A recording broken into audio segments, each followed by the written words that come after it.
Because of Paul's travels, groups of Jesus followers were popping up everywhere. They were given a new name, Christian, which means little Christ. And they began meeting together in groups we now call churches. Wow! How great is that? Very great. Though it wasn't always great. It wasn't? Sometimes Paul was attacked by people that wanted him to stop talking about Jesus. Other times, he was arrested and thrown in jail. That's terrible. Yes, but God helped Paul in those hard times. Really? Yep. One time he was on a ship, and guess what happened? Uh-oh. Don't tell me it sank. It did. It did.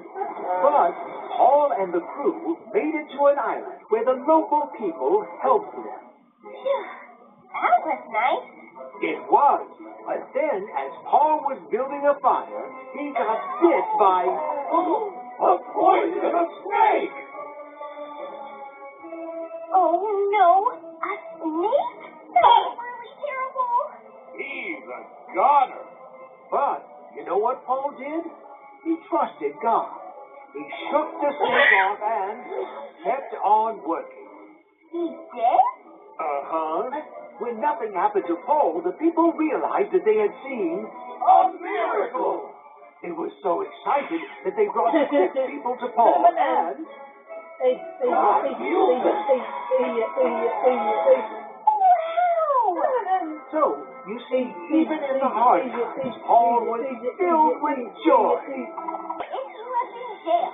No matter how many hard things happened to Paul, he could be happy knowing God was with him. The Pharisees and the Sadducees, on the other hand, were not happy. And you know why. Paul was supposed to be arresting Jesus' followers.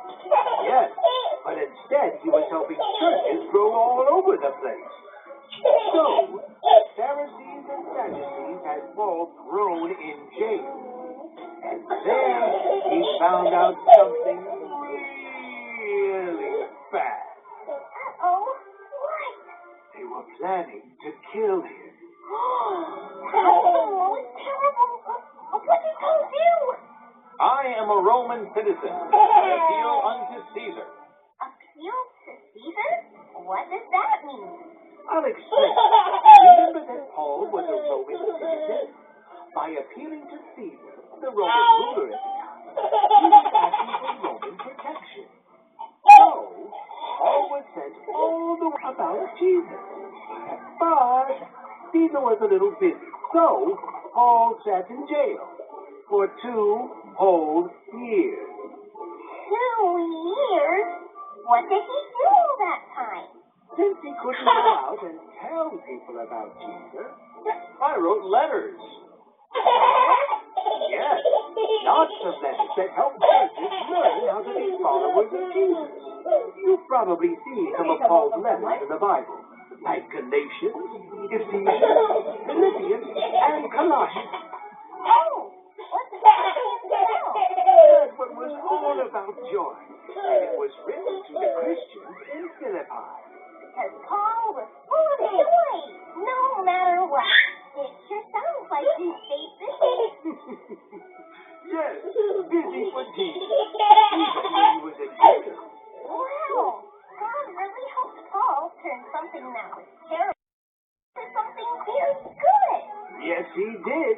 And in one of those letters, Paul wrote, We are justified by grace through faith. something wrong? It's just that, well, I have no idea what that means. Oh, that's okay. Some of Paul's letters were a little hard to understand. I'll explain what Paul meant when he said, We are justified by grace through faith. let's begin with the word justice. Let's say someone goes to the